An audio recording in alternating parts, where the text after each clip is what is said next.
quem tá falando é a Bela e você está escutando ou assistindo o podcast da Bailarina Preparada. Se você tá nos vendo aqui pelo YouTube, já clica no botãozinho de se inscrever aqui no canal. Se tá nos escutando por outra plataforma, não esquece de seguir o nosso perfil, porque só assim você vai ficar sabendo sempre quando tiverem novos episódios, tá bom? Agora sim, quero dar as boas-vindas à minha convidada de hoje, Andresa Lima. Tô muito feliz de receber você aqui, Andresa. Obrigada por ter topado tirar um tempinho aí da sua rotina, da sua agenda, para bater esse papo com a gente. Seja mais do que bem-vinda.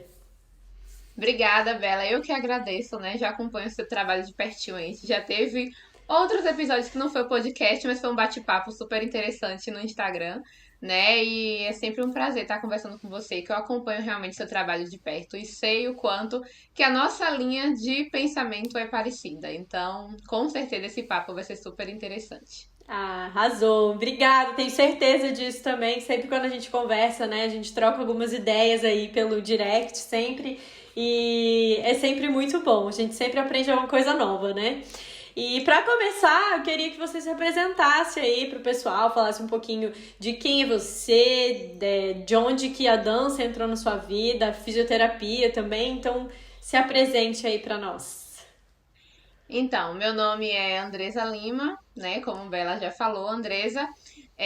Comecei na dança quando eu tinha 3 anos de idade, como a maioria das pessoas começam na escola, né? Na escola mesmo, convencional, e aí tem aula de balé. Comecei com 3 anos, sempre gostei de dançar. Quando fiz 9 anos, tive que parar, né? Por questões relacionadas à mudança de escola, à relação com o professor, coisas pessoais. E aos 11 anos eu descobri que tinha uma escoliose e a minha fisioterapeuta na época falou assim: Andresa, seria interessante você buscar o balé porque vai te ajudar a ter mais consciência postural, né? Então, o balé retornou à minha vida aos 11 anos para trabalhar essa consciência. Então, eu sempre tive a dança e a fisioterapia juntas ali, né? Desde os 11 anos de idade eu vivencio esses dois mundos. Na fisioterapia eu fazia muito RPG, pilates, tive algumas lesões na dança durante esse período, então fiz reabilitação convencional, né, que a gente chama ortopédica. E assim, sempre tive esses dois lados muito interligados. Então, o meu lado bailarina sempre se relacionou muito com a parte da fisioterapia e o meu lado fisioterapeuta, logo após a formação, também sempre foi ligado à dança. Então, sempre teve essa As duas relação coisas entre as duas juntas. sempre. Bom E demais. aí, nesse meio tempo, eu comecei a dar aula de balé, né? Me formei como bailarina pelo método da Royal e comecei a dar aula de balé no ano em que eu ia fazer vestibular. E foi quando eu despertei assim, eu falei, olha, eu não tenho como ajudar as minhas alunas a evoluir somente com o meu conhecimento de bailarina, de professora. Eu preciso de algo a mais. E esse algo a mais veio com a faculdade de fisioterapia. Então eu falei assim, já que eu tenho que escolher uma área de atuação, e eu fiz, você tem noção, eu fiz um ano de cursinho, porque eu não sabia o que eu queria da vida. Eu quis comunicação social, psicologia. Gente, eu passei no vestibular de engenharia de produção, não tem nada a ver comigo. Nossa, nada a ver. Nada. Mas é Então uma eu saí confusão mesmo assim. esse período, né? É Não, eu doideira acho que demais. 17 anos não é a idade pra você escolher o que você quer fazer pro Ah, é, resto da vida. também. Ainda tem isso, né? Tem. Verdade. E aí foi quando realmente eu decidi fazer a faculdade de físio. Durante esse processo todo, eu fiz essa ligação da graduação realmente com a minha vida de professora. Então, desde o primeiro ano em que eu comecei como estudante de fisioterapia, tudo que eu aprendia na faculdade eu levava para a sala de aula. Então, eu falo que os meus alunos foram bem privilegiados, porque eu pegava o meu conhecimento ali em primeira mão e utilizava em sala e Fresquinho. fresquinho, e foi quando eu realmente vi que tinha resultado, né? Então, lá desde o início, mesmo não sendo algo tão direcionado para dança, o que eu aprendia na faculdade, eu ia mesclando com o meu conhecimento de professora e sempre fui aplicando desde o baby class até o balé adulto e deu muito certo. Então, foi por isso que eu realmente resolvi ficar 100% focada nessa área, né? E aí, completando um pouquinho sobre a minha graduação, quando eu terminei a faculdade de fisioterapia, eu comecei logo uma pós-graduação em fisioterapia esportiva, porque na graduação a gente sempre trabalhou muito com foco na estrutura, digamos assim. A gente olhava o paciente, mas não era tanto com foco em função. O que eu via de função era muito em neuro, que a gente realmente trabalha com a função do paciente na reabilitação, mas em ortopedia não tanto. E eu sempre falo que a pós em fisioterapia esportiva é como se fosse a neuro do esporte, porque a gente realmente trabalha Trabalha com com a função, função. porém com a função dos atletas, dos praticantes, né, de esporte, seja amador ou profissional. Uhum. E na pós não tinha falando sobre dança, até porque a dança para muita gente não é esporte, é arte. Então eu Uhum. sempre tive que pegar realmente a minha base de bailarina e de professora e agregar nos meus conhecimentos. E esse ano eu iniciei uma nova pós, que é em traumato ortopedia, porque eu peguei muito essa parte de função, mas eu queria me aprimorar mais na reabilitação realmente de alguns pós-cirúrgicos, de alguns pré-operatórios, porque é algo que tem acontecido muito, infelizmente, né? Então, que tá tendo Uhum. uma procura muito alta. Então, basicamente, em relação à minha formação, é isso. Eu sou fisioterapeuta, formada como bailarina pela Royal e tenho pós-graduação em fisioterapia esportiva e sou pós-graduanda em traumato-ortopedia. Arrasou! Muito, muito conhecimento aqui para passar pra gente. Mas de fato, assim, na faculdade de educação física também a gente não vê muita coisa sobre dança, né? E eu também tenho uma pós em treinamento de força e, mais uma vez, a mesma coisa, não é aplicado a dança. E aí a gente tem que tentar pegar os nossos conhecimentos e colocando, né? Fazendo as associações, buscar por conta própria, né? Alguns a base científica, né, o embasamento, buscar Sim, artigo e tá ali estudando e se renovando o tempo todo. Porque as ciências da dança, né, tanto dessa parte de reabilitação quanto da parte de treinamento para performance, é uma coisa muito nova, né? Então antes não se pensava nisso, como você falou, antes se pensava na dança só como arte. A dança é arte, mas ela tem as demandas, né? Tanto físicas, quanto psicológicas, quanto fisiológicas de um atleta, né? De um esporte. Então a gente tem que tratar essas demandas como elas merecem ser tratadas. E eu acho que é muito disso que a gente vai falar aqui hoje, né? Eu chamei você aqui para a gente conversar um pouco sobre esse treinamento suplementar, né, que a gente chama, um treinamento suplementar à dança, e a importância que ele tem nessa parte, tanto de prevenção, quanto de reabilitação e quanto de melhora, né, de performance e de eficiência. Então eu queria perguntar assim para você, o que você acha, qual que é a sua opinião sobre a importância desses treinos suplementares para bailarinos. O que você viu já nessa sua experiência e embasada no seu conhecimento, nos seus estudos, onde que você vê essa importância? Como que você enxerga os treinos suplementares dentro da vida de um bailarino? ó, acho que é importante a gente falar que, por sorte nossa, hoje a gente já tem livros, né? Já tem livros que reúnem artigos que falam muito sobre essa questão. E uma coisa que é comum, independente do autor, independente do livro e da fonte que você busque hoje. A aula de balé apenas não é mais. Não tem como considerar que a aula de balé sozinha vai deixar o bailarino como ele realmente precisa, né? Uhum. Então esse é o primeiro ponto que a gente precisa frisar aqui, independente da pessoa que está ouvindo, se ela é professora ou se ela é bailarina, ela precisa ter essa consciência de que apenas o meu trabalho em sala não é suficiente. Seja você bailarino amador que faz aula 2 ou 3 vezes na semana, ou muito mais ainda um bailarino profissional que faz 6 horas de aula por dia, 5 horas. Gente, uma das maiores causas de lesões na dança é justamente esse desequilíbrio muscular. Muitas vezes o bailarino trabalha muito flexibilidade e não dá nenhuma atenção ao fortalecimento, ou muitas vezes o bailarino tem uma pisada que não é adequada. E aí ele começa a trabalhar de forma excessiva a dança, várias aulas, repetições, usa uma sapatilha de ponta que não é adequada. Então ele tá reforçando aquele fator de risco que ele já tinha no corpo dele para lesão. Então, assim, hoje você precisa desse treino suplementar e de um acompanhamento. Eu não vou nem falar do treino especificamente, mas do acompanhamento tanto do fisioterapeuta quanto do profissional de educação física, desde o mapeamento de possíveis lesões até realmente o processo de condicionamento físico. Por quê? Quando você tem contato, por exemplo, com um fisioterapeuta lá no início, ó, eu sou um bailarino que tenho condições de realmente vou começar, ou já tenho algum indício de lesão, Quando você tem esse contato com o fisioterapeuta, ele vai mapear as possíveis lesões que você pode ter. Então, assim, às vezes é um bailarino que tem uma redução de mobilidade do quadril, no tornozelo, e aí ele sente um incômodozinho no joelho, não tenho nada, fiz exame, não tenho nada no meu joelho. Óbvio, você não tem uma lesão, por isso que não apareceu no exame. Ainda Isso! não. Mas você tem uma disfunção, e a disfunção ela pode te gerar lesão. Porque se a articulação que precisaria estar bem trabalhada, por exemplo, como com a mobilidade, que é o quadril e o tornozelo, não estão, o seu joelho ele compensa esse movimento. E aí o joelho instável pode te gerar uma subluxação, a luxação da patela, né? Que é quando o joelho sai do lugar, meu joelho deslocou. Não sabia nem que a causa poderia estar lá no tornozelo. Então, começar esse mapeamento desde o princípio é importante.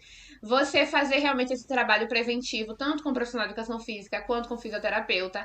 Você observar no seu corpo o que tem, o que pode ser melhorado para você trabalhar sua funcionalidade na dança com um gasto menor de energia. Eu falo sempre assim. Eficiência. Porque, por exemplo, eficiência.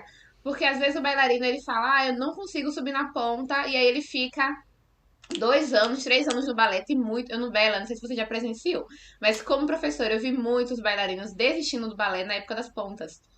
Porque ele não conseguia subir de jeito nenhum. E aí, qual era a questão? É porque eu não nasci realmente para as pontas? Na verdade, é porque ele nunca nem fez um treino complementar, né? Suplementar, ele nunca fortaleceu a musculatura. Ele saiu de uma aula de base simples do balé clássico e foi para as pontas, não fortaleceu os pés, não fortaleceu o tornozelo, não fortaleceu o core, não teve aquilo. É isso, então o que acontece? Frustração, desistência. Então hoje eu falo muito, todos os profissionais, né? Eu vou incluir até o psicólogo agora, porque eu acredito que essa equipe multiprofissional, ela é indispensável pro bailarino, porque ele vai preparar o psicológico para entender que existe realmente um tempo para alcançar as coisas e que não é naquele momento específico, porque a frustração acontece e faz com que o bailarino desista. O profissional de educação física para fazer toda aquela parte de condicionamento, de preparo, você vai falar isso muito melhor que eu. E o fisioterapeuta para mapear possíveis lesões, para reinserir ele na dança depois de uma lesão, porque a reabilitação convencional não é a mesma da reabilitação específica para dança. Então, não tem o que questionar, gente. Precisa realmente dos treinamentos, dos exercícios suplementares. Isso é fundamental hoje. É primordial, né? Eu acho que também, assim, é importante frisar que a gente sabe que às vezes não é na sua escola, que sua escola não vai oferecer tudo isso pra você, né? Infelizmente, a gente não chegou nesse nível. Eu acho que, honestamente, nenhum lugar do mundo a gente tem uma...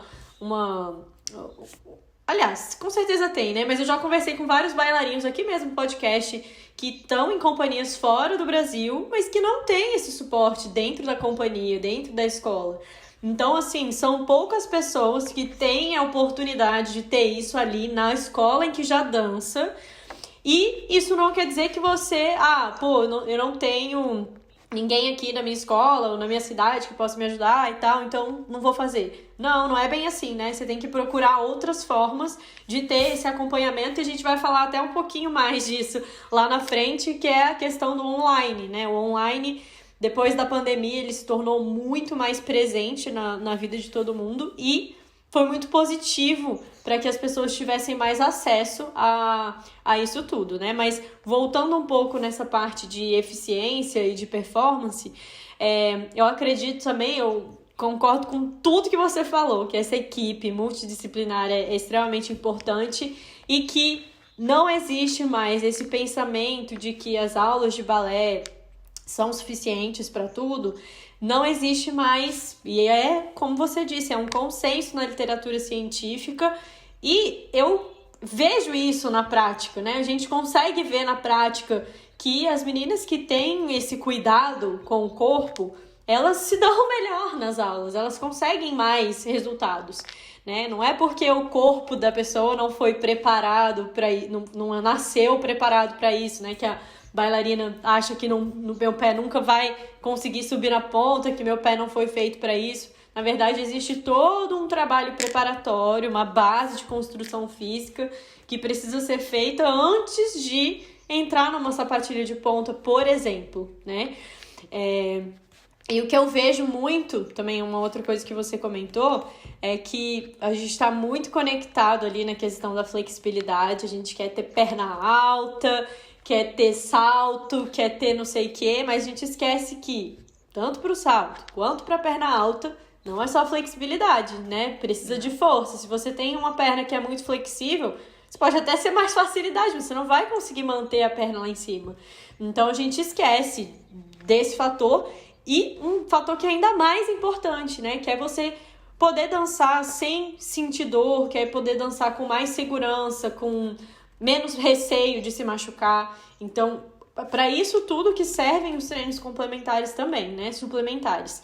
E falando um pouco sobre esses resultados, né? De prevenção e de performance, o que na sua experiência, assim, com seus alunos, você enxerga que eles têm mais resultado? Onde você vê, consegue identificar assim a melhora e falar, caramba, depois que a gente fez esses treinos aqui, isso aqui melhorou demais?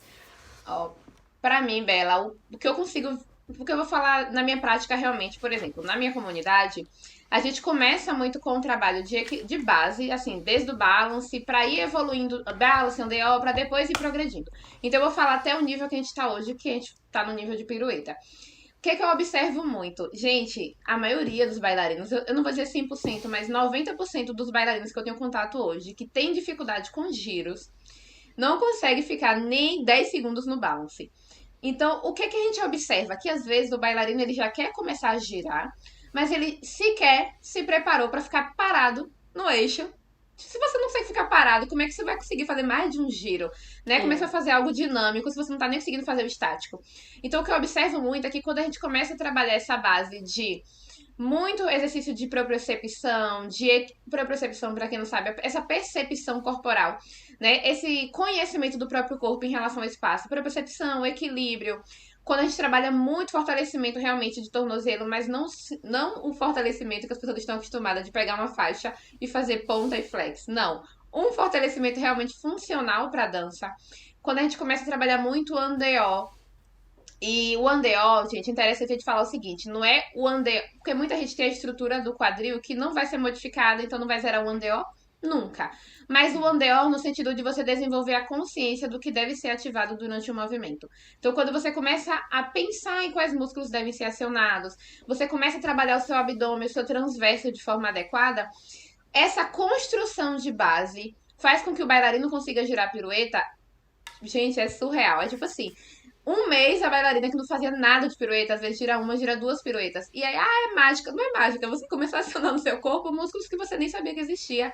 Então, essa é a diferença de você simplesmente pegar o bailarino e falar assim: você vai girar agora 10 vezes a pirueta na aula e essa pirueta vai sair por repetição. Do que você chegar pro bailarino e falar assim: não, vamos construir essa base.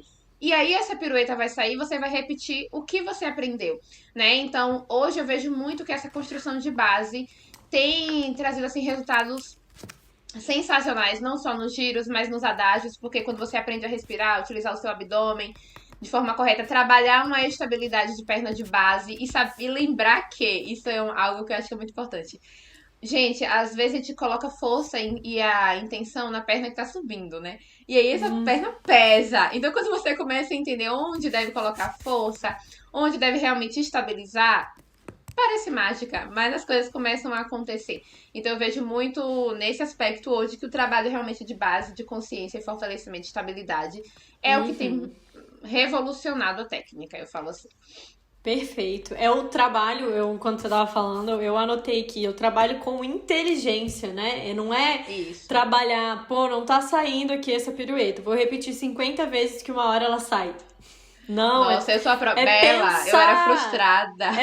Não é frustrante, você repete, Eu era repete, o frustrada. negócio Eu não falava, vai, gente, tipo... qual é o meu problema? Só eu que não consigo. Aí eu botava a culpa na escoliose, porque a gente tem que Ah, achar desculpa de tem algum que ter um lugar, né? culpado, tem que ter um culpado. Não, é porque eu tenho um desvio na coluna. Nunca trabalhou a Cara, base. exato, é parar e pensar, ok, a pirueta não está saindo, temos um problema. Por que não está saindo? Será que eu preciso Isso. de mais força no meu abdômen? Será que é o tornozelo? Será que eu tô com algum problema ali de equilíbrio, de propriocepção? Será que é a técnica, né? Às vezes é a técnica, não tá indo no Perfeito. braço. O que é? Depois Perfeito. que você identificou qual é o problema, aí você trabalha em cima do problema, né? E É uma isso. outra coisa importante também, quando você falou, né, que a gente se preocupa muito com a perna, a gente se preocupa muito pouco com a perna de base. Sempre que eu falo com a Carol Lima, isso, a companheira de Sim. profissão, a Carol fala Aham. muito disso, né, da perna de base. E realmente, se a gente for parar pra pensar, não é só a base do centro, né? A base ali da perna mesmo, a base literalmente que fica ali no chão, também Sim. faz uma diferença gigante na nossa performance de movimentos que são específicos e básicos, como o andeor, como o balance, como a pirueta. O plié, um exemplo bem simples, Bela, eu vou te falar do plié. Eu tenho uma pisada muito pronada.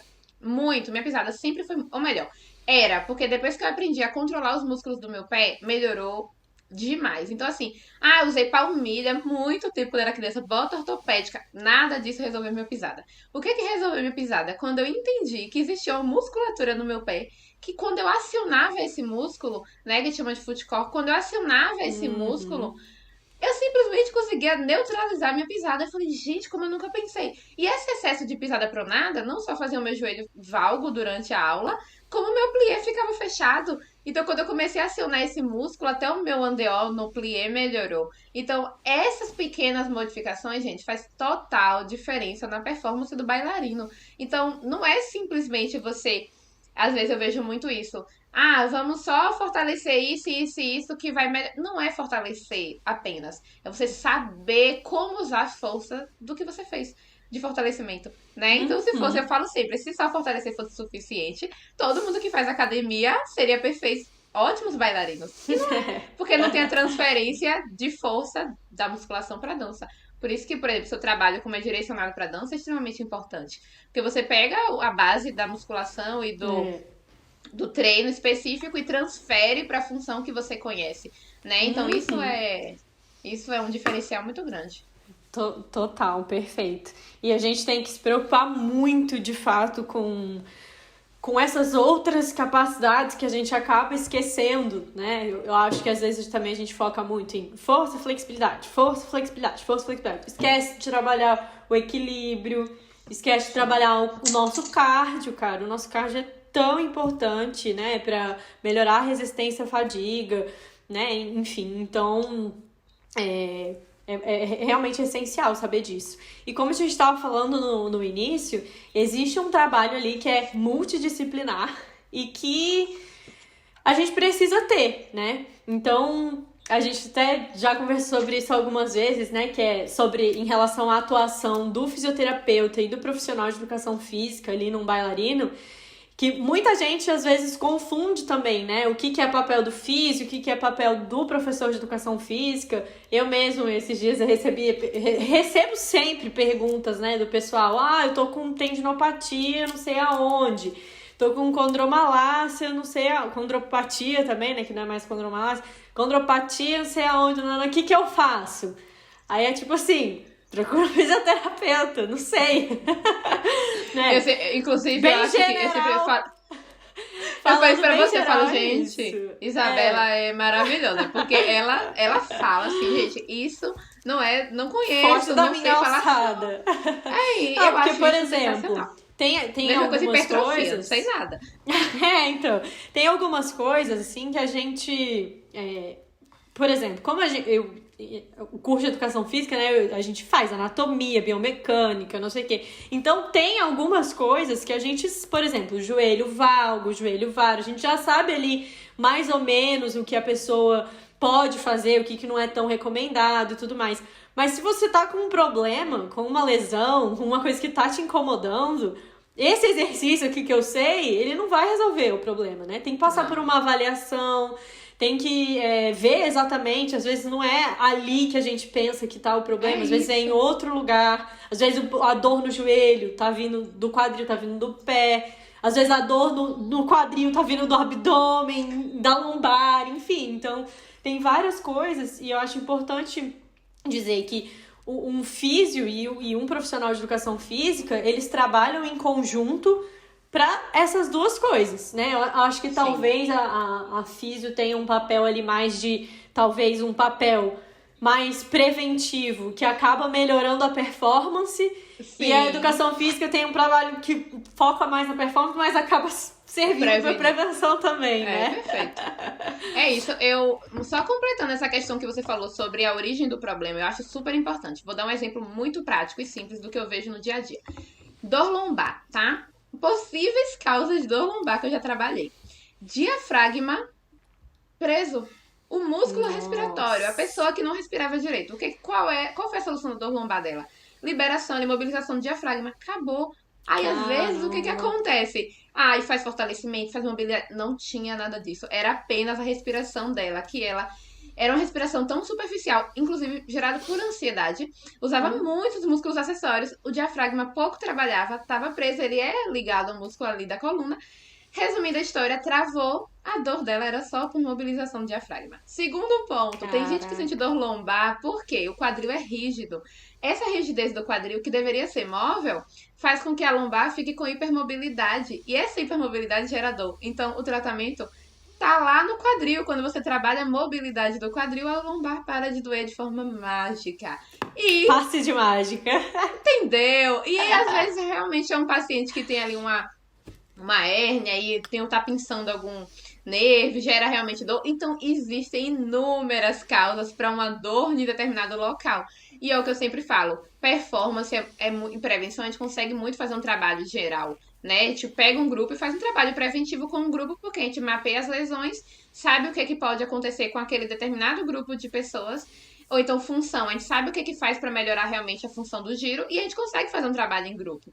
Mas reabilitação não dá, gente, porque a gente precisa fazer uma avaliação específica para saber exatamente qual é a causa, né? E então isso é realmente fundamental, a gente fazer uma avaliação direcionada. Não achem que qualquer movimento que você vai fazer vai resolver seu problema, porque você gasta tempo e dinheiro se você não fizer avaliação. Porque às vezes a pessoa do diafragma ia fazer 10 sessões de fortalecimento da lombar e não ia adiantar nada. Nada, era só melhorar a respiração. Eu acho que é resumir algo que pode estar ligado a inúmeros fatores, tentar resumir a uma coisa só, que por sorte vai ser a coisa ideal, né? Por sorte. E muitas vezes não é isso que acontece, né? Mas eu acho interessante também da gente falar que, como no início eu falei, tudo isso é algo muito novo pro meio da dança. Você que fez aí pós em... já esqueci. Esportiva. Sabe que no esporte isso já acontece há muito tempo. Já tem preparação física para atleta há muito tempo. Já tem acompanhamento de fisioterapeuta, de nutrição, ou psicólogo. Já tem várias pesquisas relacionadas ao esporte que falam da importância disso. E na dança é extremamente novo. E, por ser novo, tem poucas pessoas que falam sobre esse assunto, que abordam esse assunto e que realmente estão ali por dentro, que estão atualizadas e que estão capacitadas a fazer esse tipo de acompanhamento. E é aí que entra, eu acho, a maior dificuldade. Na verdade, são duas dificuldades na minha cabeça. A primeira dificuldade é botar na cabeça do bailarino que não adianta ele fazer 1000 aulas se ele não trabalha com inteligência corporal e não tem uma base ali de preparo corporal. E a segunda dificuldade é, depois que esse bailarino entendeu, aonde que ele vai conseguir isso, né? Porque, infelizmente, é difícil. Aqui, quando eu cheguei aqui em Portugal, eu distribuí meu currículo em várias escolas, né? Mas não tem isso. Então foi assim, há pouquíssimo tempo atrás, não, vai fazer 1 ano, que uma das primeiras escolas que eu mandei currículo entrou em contato comigo, a Action falou, olha, a gente tá acompanhando aí o seu trabalho, a gente não tem modalidade de condicionamento físico aqui na escola, mas a gente tá acompanhando e a gente entendeu que isso é muito importante e a gente quer colocar aqui na escola. Mas assim, vai ser um desafio, porque nunca teve isso. Não sei como as meninas se vão se adaptar, se vão aderir, se não vão.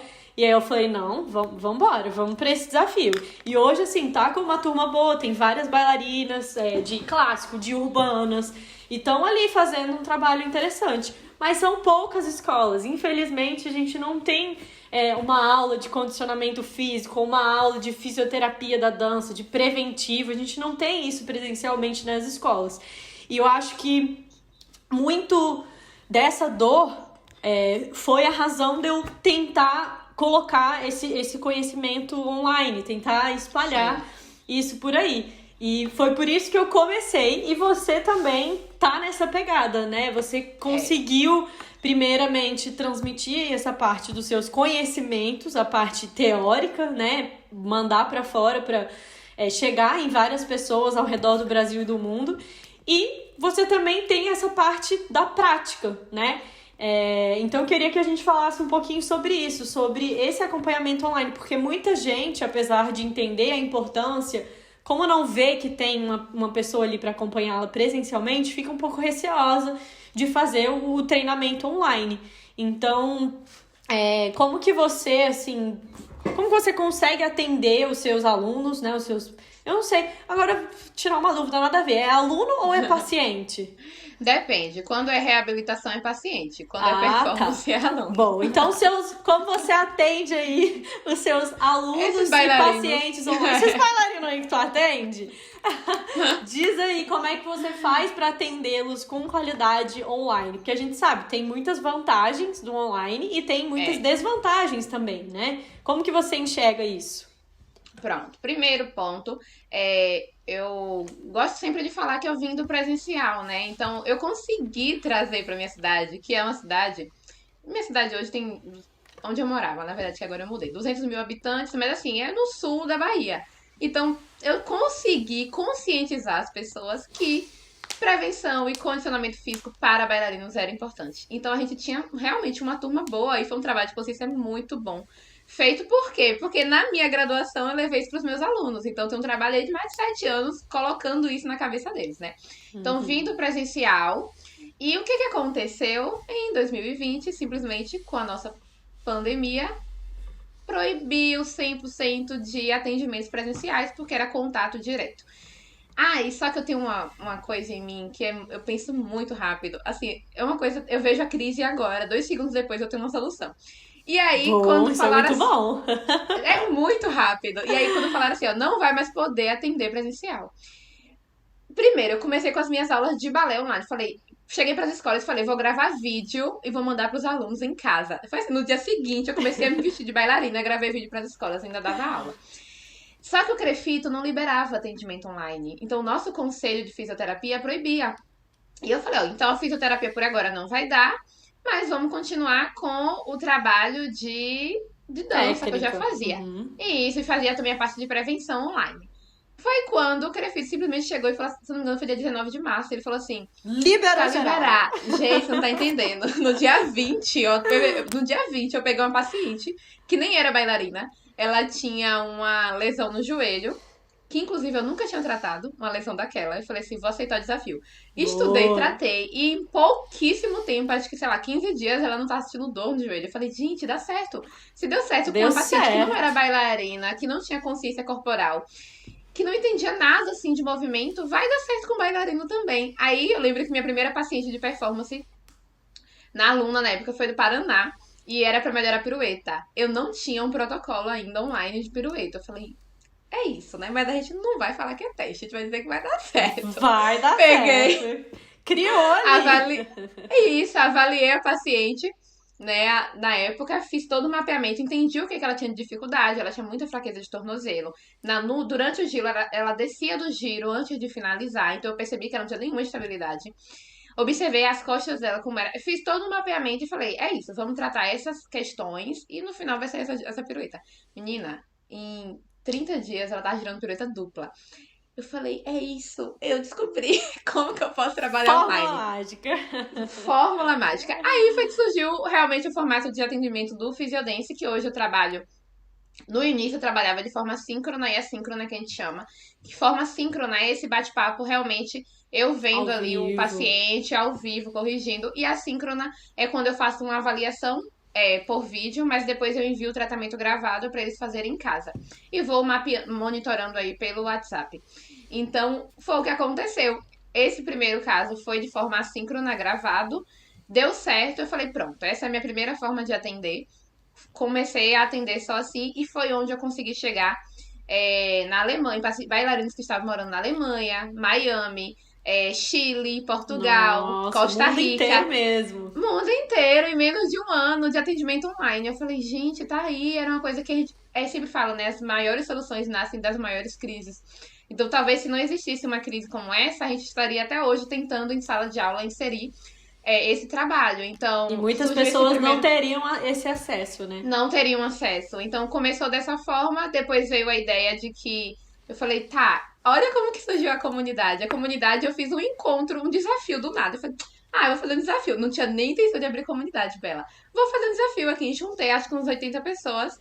Coloquei numa sala do Zoom e quando cheguei lá estavam os meus pacientes de vários lugares do mundo. Aí na hora que eu vi aquilo, eu falei, meu Deus, eu preciso de uma forma de juntar essas pessoas no mesmo lugar. Eu achei incrível ver todo mundo, cada um em um cantinho, que era fisiodência, junto em um lugar. Eu falei, pronto, eu vou criar uma comunidade. Aí do nada eu criei a comunidade. E foi isso. Então hoje eu trabalho com performance mais na comunidade realmente, né? Do Fisiodência Performance e reabilitação eu só trabalho individual. Por conta desse processo de que tem que ter avaliação e tudo. Sim. E dá muito certo, gente. Eu vou falar assim, dá certo por quê? Porque o trabalho que a gente, por exemplo, na fisioterapia esportiva, existe muito uso de recursos, né, eletrotermoterapêuticos, que o pessoal fala Materiais. choquinho, tens, né? Mas eu nunca usei isso. Eu sempre gostei muito do movimento, porque eu acredito muito que o movimento é a cura, né? Então, hoje tem muita evidência de que você vai tratar um entorse do tornozelo e você vai tratar com o movimento desde o primeiro momento. Então, como eu sempre acreditei no movimento, o online não é uma nova fisioterapia. É como se fosse o meu consultório aqui. É apenas Sim. a extensão do presencial. Então, tudo que eu uso como base no presencial, eu uso também no online. Então, dá Sim. muito certo por isso e traz resultado porque bailarino tem disciplina, tem consciência corporal e Verdade. eles acatam muito o que a gente fala. É tanto que eu não atendo nenhum outro paciente que não seja bailarino. Porque o bailarino, ele tem esses Entende pontos fortes. rápido. É. E o resultado é muito rápido, justamente porque eles já trabalham com o corpo. Né? O que, por Sim. exemplo, em um idoso demoraria, sei lá, 6 meses, o bailarino consegue trabalhar em 2. Sim. Então, isso é um ponto que funciona por conta de todos esses fatores. Então, graças a Deus, não pretendo voltar para presencial. Não Você me não vejo atende mais. ninguém mais presencial? Ninguém. Todos os pacientes que Não só sente querem falta? presencial. Nenhuma. E quando o paciente fala assim... O paciente fala assim, eu quero presencial. Eu encaminho para alguém que trabalha presencial. Eu não atendo mais. Caramba. Hoje é realmente 100% online. Porque funciona muito e eu consigo estar numa sala aqui agora em Portugal e trocar a sala do Zoom e eu tô no Chile. Sim. Então, pra mim, não faz sentido mais eu fazer um paciente se deslocar da casa dele e ir pra um local, sendo que ele vai ter o mesmo resultado. Sim. Né? Então, qual é o ponto negativo? Eu falo. O fato de que alguns pacientes não vão conseguir ter as suas lesões tratadas de forma remota. Mas aí tá tudo bem, porque quando eu atendia presencial, eu também não atendia todas as áreas. Então, quando é um paciente que precisa de terapia manual, né? É um paciente que precisa de um laser, por exemplo, eu realmente encaminho ele, eu falo, você vai precisar desse tratamento, desse trabalho específico. E quando for realmente restaurar sua função, você pode voltar. Mas eu não tenho problema nenhum em encaminhar para quem realmente precisa. Assim como é um profissional de educação física, às vezes o paciente ele já tratou comigo e ele precisa realmente de hipertrofia, de um trabalho mais de muscular. resistência. Exato, eu encaminho, então eu acho que a gente precisa saber o que a gente pode atender, o que é a nossa especialidade. Assim como eu não atendo cirurgia. Eu não atendo paciente que fez uma cirurgia, eu não atendo. Porque aí eu acredito que você precisa realmente tocar no paciente e entender exatamente até onde ele vai. Então, eu sempre faço essa demanda. Você falou, o que não é meu, o que não cabe a mim. Manda pra alguém. Eu mando pra alguém e pronto. Não, tá certíssima. Tem que ser assim mesmo. Eu trabalho aqui, vamos dizer assim, 80% do meu trabalho é online. Eu tenho alguns alunos ainda presenciais. Alguns porque eu tenho apego emocional, eu não consigo não dar aula. Sim. E tem essas escolas, né? Que eu dou aula hoje em 2 escolas. E eu confesso que eu gosto muito de dar aula presencial. Porque eu gosto, assim... Eu sei, eu gosto do contato Do ali. contato, né? Eu gosto muito, Bela, Mas. eu não sentia falta porque eu dava aula de fit dance até pouco tempo. Então eu tinha uma multidão comigo. Nossa, pois Agora é. eu não dou, agora eu não dou mais aula. Então agora eu sou 100% só. Eu falo, gente, eu precisava de algo fazer fora, porque eu malho em É. casa, danço em casa, trabalho Então, em é casa. isso. Isso se torna um problema também. Quando a gente faz tudo em casa, é um problema. Mas eu É, gosto, e eu confesso assim que. é, Eu acho que, pra mim, vale muito mais a pena eu ter a oportunidade de espalhar o meu trabalho pro máximo de pessoas possíveis do que eu estar ali. Não só pelo fato de eu, tipo, conseguir ajudar um grupo muito maior sim, online, mas pelo fato também, pensando como eu mesma, né? Como sim. Isabela, como pessoa, como profissional que tem que trabalhar, que tem que pensar em cada É. treino, em cada aluno, não sei o quê. Então, vale muito mais a pena em todos os sentidos. Inclusive para o bailarino, né? Que tá ali e, tipo assim, às vezes realmente, tá, não tem. E aí, o que eu faço? Não tem o que fazer. Cara, é isso, é correr atrás e fazer um acompanhamento online. E você falou uma coisa que é, me marcou muito. Por quê? Porque eu tive, falando uma coisa que nada a ver, sobre tratar com o exercício, né? E não com um choquinho e tal.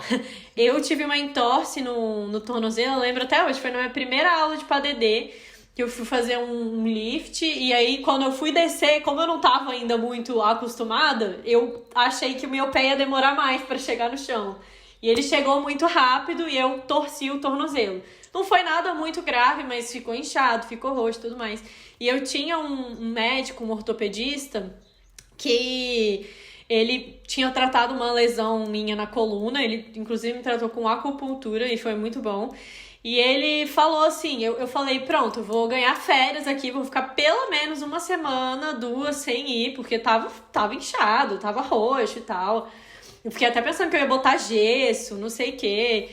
E aí ele falou, tá, aconteceu isso, não. Ó, então, na segunda-feira, vai lá pra aula, faz o que der. Aí eu, Oi? Ele, isso aí. Aí eu, não, mas como que eu vou fazer o que der com esse pé aqui? Ele, não, você vai fazer até o limite da sua dor, quando estiver doendo, você para e tal. E aí me encaminhou pra fisioterapia. Cara, eu não conheço ninguém que tenha torcido o tornozelo e que não sinta ainda, sabe? Às vezes eu sinto. Eu sou a única pessoa que eu conheço Não. que não sente, eu não sinto nada. Pra você ter uma noção, eu nem lembro qual foi o tornozelo, se foi o direito ou se foi o esquerdo. Eu não Aí eu lembro vou te qual foi. dizer, eu vou te dizer qual é o segredo. Sabe por que que isso acontece? Porque o bailarino que ele não trata com o movimento desde o início, a primeira coisa que a gente danifica na hora que a gente faz uma entorse são os receptores sensoriais. Aí o bailarino, ele bota um gesso e ele fica lá um mês de gesso, fica sem mobilidade, reduz a mobilidade do tornozelo, reduz a força, porque perde, né? Imobilização vai perder, mesmo vai atrofiar. Aí É. perde pra perde tudo. Aí ele quer o quê? Ah, eu quero botar só gelo e botar a perna pra cima. Gente, entenda. Os receptores sensoriais precisam sentir naquele momento ali que a sua articulação tá ali, presente, existe. Então, Uhum. trabalhar a propriocepção logo de início é fundamental para depois você não ficar com essa instabilidade, com Senão essa dor adormece, crônica. né? Adormece. E você começa a perder a sensação de, eu tô na ponta, será que meu pé vai virar? Você fica assim, será que meu pé vai É. virar ou não vai? Porque você perdeu os receptores sensoriais, danificou, né? É. Então, Eu sempre, movimento eu orientado é sempre conto fundamental. essa história, porque, cara, eu tinha certeza que eu ia ganhar férias. Eu tava até, pelo menos eu vou descansar um pouco. E aí, quando ele falou, foi, não é possível. E, cara, eu não sinto, eu não tenho ideia de qual foi o pé que eu machuquei, porque não sinto nada, absolutamente nada. Não foi uma lesão gravíssima também, não rompi nada. Foi, Sim. se eu não me engano, foi um estiramento ligamentar, alguma coisa assim. Mas não chegou a romper nada, tendão, ligamento, enfim. Mas foi uma lesão, assim, que tava aparente e tudo mais. Então, assim, Aham. é sensacional. Acho que Fica a dica, hein, galerinha? Não façam reabilitação só com gelo, por favor. Procure um com gelo e fisioterapeuta do movimento. com choquinho também não. Principalmente, eu acho que, eu não sei também, né? Você vai saber responder, mas eu acho que existem pessoas e pessoas, né? Por exemplo, sei lá, se um idoso cai, machuca, talvez pra ele seja mais interessante, não sei também, né? Mas pra quem se movimenta, fazer um tratamento que não tem movimento não faz sentido nenhum, né? Hoje em dia, na verdade, nem pro idoso, joelho, né? Idoso mexe também. A gente precisa. A vantagem dos recursos que a gente fala, por exemplo, do TENS, da ultrassom, do laser, é porque realmente ele vai... O TENS, eu penso muito no TENS como o gelo. O gelo, ele vai dar aquela anestesia, vai diminuir a dor. Então, o TENS, ele vai fazer isso. E tem gente, realmente, que não consegue... TENS é o choquinho. É o choquinho. O choquinho, bom. Tem gente... O TENS, a função primordial, assim, a básica dele é realmente reduzir a dor. Só que, qual é a questão? O movimento, ele também reduz, né? Os dois vão gerar esse efeito e o movimento, além de reduzir a dor, ele vai melhorar a mobilidade, vai fazer com que você perca menos massa muscular e menos força realmente naquela articulação que você danificou. Então, só o TENS, gente, você se reduziu o seu tratamento, porque tiver muito isso no SUS. Vai fazer 20 sessões de fisioterapia, 10 sessões só de TENS. Pra que eu quero só aliviar a dor? Eu preciso tratar pra voltar. Sim. Então é sobre isso. Não é que o problema está no TENS. O problema é o uso isolado dele sem movimento. Sozinho. Então você precisa de movimento orientado. É basicamente isso. Perfeito, muito bom. E só para pegar uma parte aqui que eu gostaria muito de abordar, já que nós duas temos essa via online, essa vertente online, né, especialmente...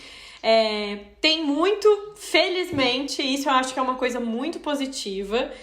A gente tem muito conteúdo espalhado aí pela internet. Qualquer coisa você acha. Porém, acho que existe também... É uma vantagem e ao mesmo tempo é uma desvantagem de que às vezes a pessoa, o bailarino ali, não sabe bem identificar se aquilo ali é pra ele, se aquilo ali não é pra ele, ou se ele é uma pessoa que pode fazer, tipo, ok, eu tô aqui, eu não tenho nenhuma lesão e tal, vou fazer esse treino, achei bacana e tal. Ou se é uma pessoa que, eu tô com o joelho todo lascado, não sei o que, vou fazer esse treino aqui de saltos, né? Então, que você acha, assim, que... para os bailarinos, principalmente, mas também para professores, para quem atua ali com o movimento, que a gente eles têm que tomar cuidado na hora de absorver, na hora de enxergar esses conteúdos que estão aí espalhados. É só você digitar lá no YouTube e você encontra. Eu tenho me preocupado muito com isso. Inclusive, eu estou mudando a minha linha de trabalho hoje no Instagram. Por isso. Por quê? Tem muita gente que acha que um exercício que a gente colocou de agachamento que tem ali no Instagram serve para qualquer pessoa. E, gente, a gente sabe, ali é uma demonstração de 1% do que é um trabalho realizado pelo profissional. Então, por exemplo, se eu ou Bela coloco um exercício de agachamento, você nunca vai fazer um treino de performance que só tem agachamento. Ele é um ponto de 10 exercícios, de 20 exercícios, de 8, não importa. Ele é um ponto. Então, quando você pega isso isolado, existem 2 fatores que eu acho preocupante. Primeiro, você não alcança o seu resultado. Então, você se frustra com o exercício. Você fala, exercício não funciona, não. Porque eu fiz aquele lá e não deu certo. Claro que não deu certo. Aquilo ali é 1% de todo o universo que você precisa trabalhar para melhorar sua performance. Então, isso é algo que precisa ser revisto por quem está na internet, né? A gente, como produtor de conteúdo... eu sempre gero muito conteúdo relacionado ao movimento, com foco em prevenção e performance, porque eu acho que para quem já tem uma base do que deve fazer com o corpo relacionado ao movimento, é algo que agrega algo a mais. Por exemplo, o meu bailarino, ele tá ali na comunidade, ele tem 10 exercícios com foco em ANDO. Nossa, a Andressa postou um exercício diferente para ANDO, então eu posso agregar. Exato. Eu já tenho um conhecimento do corpo, eu já sei o meu limite, eu já sei o que eu posso e o que eu não posso. Agora, uma pessoa que é totalmente leiga e vai no Instagram, fala, olha, sequência para flexibilidade. Mas, gente, é uma pessoa, às vezes, que tem hipermobilidade, que nem precisa mais de flex. Entendeu? Exato. Então, eu acho que precisa ter muito esse feeling de o que é pra mim e o que não é. Eu sempre falo que nada nunca vai substituir um atendimento profissional. Então, não é... Por mais que você encontre um treinamento ali de flexibilidade, gente, nunca vai substituir um acompanhamento profissional, porque o acompanhamento, ele, por mais que não seja individual, o que é pensado dentro da sua comunidade, dentro da minha comunidade, existe uma lógica do que deve ser feito, né? Qual o momento do aquecimento, qual o momento da mobilidade, qual o momento da flexibilidade. É diferente de você pegar um exercício isolado.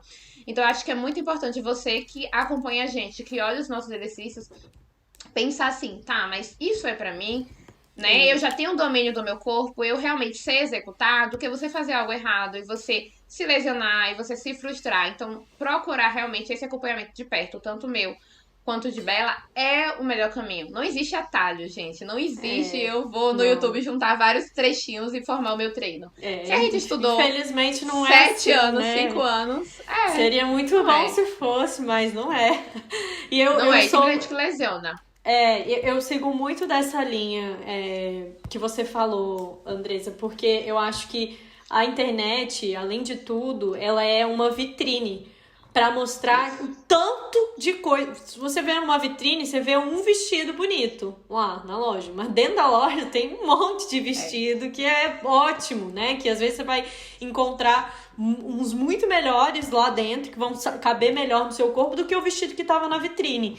Então, eu acho que esses exercícios também, eu posto exercício, eu não sou contra postar exercício. Sim. Eu faço vários treinos, porque eu acho que isso motiva a pessoa a querer. Ela fala, caramba, eu tenho isso aqui, então como é que vai ser bom? Se isso aqui já é bom, como que vai ser quando eu tiver um acompanhamento de fato? E a né? gente precisa mostrar porque é algo tão novo que as pessoas elas não sabem nem como Não o que sabem. acontece, não sabem o que existe, nada. É uma então conscientização. Exato, eu sou super a favor. Agora eu acho que não basta só que você também segue essa mesma linha que eu na internet, que não basta postar só o exercício. Tem que ter um trabalho educativo ali por trás. Então, sim. Aliás, eu considero, né, e você também, pelos os posts que você faz, que a educação, na verdade, ela vem primeiro e depois ali, de vez em quando, a gente solta algum exercício, né? Tipo, sei lá, igual eu postei, exercício pra fazer ali no intervalo de uma aula pra outra, sim. né? São coisas gerais ok, isso aí pode servir pra todo mundo, realmente, de fato, pode servir pra todo mundo. Agora, eu acho muito, muito, muito importante, eu bato sempre nessa tecla, que tem que ter um trabalho educativo por trás. Não adianta postar um monte de exercício se o seu público, isso eu vejo muito por aí, principalmente de bailarinas, né, que são formadas em balé, de postar vídeos e fotos e treinos do que elas fazem. O que eu não acho errado também, mas eu acho que tem que ficar claro ali que aquele treinamento que ela tá fazendo foi feito pra ela, né? Então, é importante que vocês, pessoal, que estão aqui nos escutando, que são bailarinos, que gostam de fazer esses treinos pela internet, é importante que vocês entendam que você pode, não tem problema você fazer um treino que tá na internet, mas você tem que entender se aquele treino é pra você. Será que não é um nível muito avançado? Ou será que você realmente precisa daquilo? Então, assim, eu acho muito válido, eu acho muito bom fazer os treinos aqui da internet, tanto que eu posto vários treinos, eu posto exercício, mas eu acho que não somos todos adultos, porque eu sei que tem gente que me acompanha que é mais nova também, mas todo mundo já tem uma consciência, né? E eu acredito que para todo mundo que me acompanha por aqui, você também, Andressa, a gente já criou essa consciência no nosso público. E essa consciência precisa ser espalhada, né? E trazendo pra eles entenderem um pouquinho mais em relação ao balé, por exemplo. Não é porque tem na internet um vídeo de fouetté que você tá no nível de fazer um fouetté. Às vezes você tá na base, você tá na primeira pirueta, você vai tentar fazer um fouetté. Isso acontece com a gente, não é porque a gente postou um afundo com os braços que tá na hora de você fazer um afundo. Às vezes você tá na hora de fazer um agachamento com a cadeira. Tem gente que não sabe nem fazer o agachamento, né? Por exemplo, precisa ter o processo educativo de como agachar. Isso é Bela, isso na fisioterapia, eu acredito que na educação física também. Muitas vezes eu tive que ensinar a pessoa a agachar e eu precisava colocar uma cadeira, precisava colocar algum estímulo pra eles saberem onde jogar o quadril, como se posicionar. Então você que tá na internet, se você não consegue fazer um agachamento simples, será mesmo que agachar com uma perna só é interessante pra mim, sendo que eu não consigo fazer com duas? Será que fazer um exercício no... Pronto, agora eu vou trazer uma coisa polêmica. Será que fazer um exercício no disco de equilíbrio é pra mim, que lesionei meu tornozelo e não sei ficar equilibrada ainda nem com o pé no chão? Será que realmente ficar na ponta, em cima lá do bozu, como aquela menina fica fazendo equilíbrio e bota a perna lá na orelha, é pra mim que ainda Com a não sapatilha de consigo... ponta em cima do bozu. Será, meu Deus, que é pra mim, que ainda não consigo me equilibrar com os dois pés no chão, na ponta? Entendeu? Isso, gente, é você saber filtrar pra não se lesionar. E eu vou dizer isso porque eu atendo muita gente lesionada que tinha um problema no quadril e foi fazer alguma coisa que era além, e aí desenvolveu uma tendinite, e aí desenvolveu uma síndrome do impacto. Então não negligenciem a saúde do corpo de vocês. O corpo é instrumento de trabalho, gente. Eu sempre falo assim, devolva a dança o que ela faz com você. Se você realmente. Não sei você, Bela, mas eu sou uma pessoa que quando eu danço, eu falo pra todo mundo, falo, gente, dança de chorar, de sorrir, de tudo. Porque a dança realmente é tudo na minha vida, minha expressão. Sim. Então, eu preciso devolver a ela, eu preciso ser grata. E como que eu devolvo isso? Cuidando do que me faz dançar, que é o meu corpo. Né? Então, você precisa realmente cuidar da casa, você precisa, e eu falo da casa, inclusive da mente. Principalmente, porque é importante. Cuidar do corpo, cuidar da mente é o que vai fazer você dançar por muito mais tempo. Então, saiba cuidar do que é o seu instrumento, né? Cuidar do que realmente faz você viver daquilo que você gosta. Então, não ache que existe atalhos, não existe milagre e não dá pra negligenciar o que realmente importa pra gente na dança, que é o nosso corpo e a nossa mente, né? Falou muito bonito. Eu ia te pedir agora uma mensagem final, né, com o mais importante, mas não sei nem se é necessário depois dessa aula aqui, tapa na face.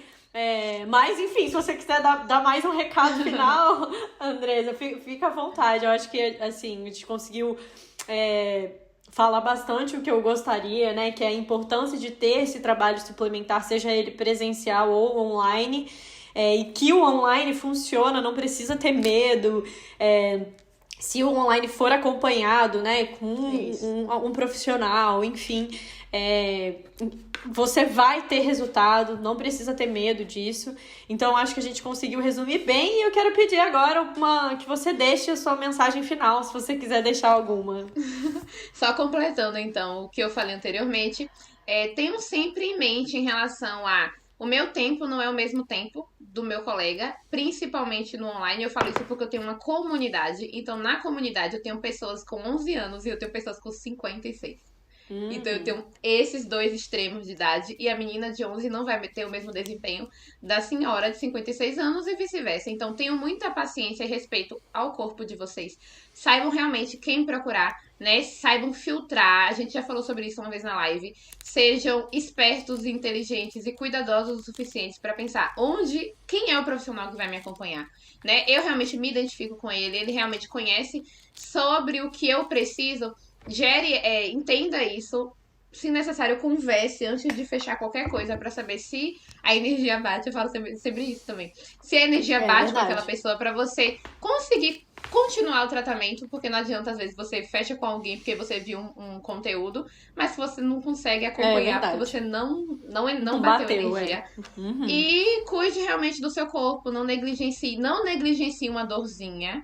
Não é porque é uma dorzinha que ela não vai virar algo pior, não vai virar uma lesão. É isso. E resumindo, é isso. Faça prevenção, faça reabilitação, se reinsira na dança, não desista de dançar porque você se lesionou. E procure o fisioterapeuta ou o profissional de educação física se você realmente sente que precisa de algo a mais. E eu sei que você precisa. Isso aí. Obrigada, Bela. Amei demais estar com você. Ai, eu também. Gostei muito. Obrigada por ter topado. É sempre bom conversar com pessoas que batem, assim, né, o pensamento. Então, fiquei muito feliz de receber você aqui. E, pessoal, para todo mundo que ouviu aqui, a Andresa, que ainda não conhece o trabalho dela, acompanhem. Qual é o seu Insta, Andresa? @fisio, de fisioterapia, FISIO, Andresa com um S só, tá? Andresa com um S só, Lima. Isso, Andresa Lima.